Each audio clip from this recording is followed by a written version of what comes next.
বিয়ের প্রলোভন দেখিয়ে যৌন সংভোগ করার ঘটনাগুলো এতদিন পর্যন্ত কিন্তু ধর্ষণের মামলা হিসেবেই দায়ের করা হতো। ভালোবাসা থাকাকালীন জবরদস্তিহীন যৌনকর্ম ধর্ষণ হিসেবে মোটেই গণ্য হওয়া উচিত নয়। এই ধরনের যৌনকর্মের পিছনে বিশেষ কোনো প্রলোভন থাকলে সেটিকে বড়জোর অপরাধমূলক বা প্রতারণামূলক যৌনকর্ম বলা যেতে পারে।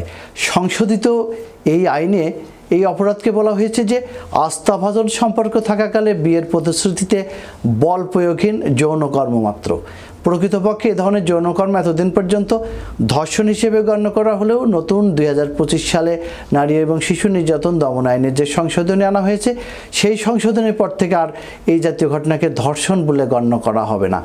আমাদের সমাজে প্রণয় বা ভালোবাসা থাকা সত্ত্বেও শারীরিক সম্পর্কে জড়ানোর ক্ষেত্রে নারীরা সাধারণত অনিচ্ছুক থাকে। বিয়ের প্রতিশ্রুতির কথা বললে, বিয়ের প্রতিশ্রুতি দিয়ে থাকলে ইমোশনাল ব্ল্যাকমেলিং করেই এ ধরনের নারীদের সাথে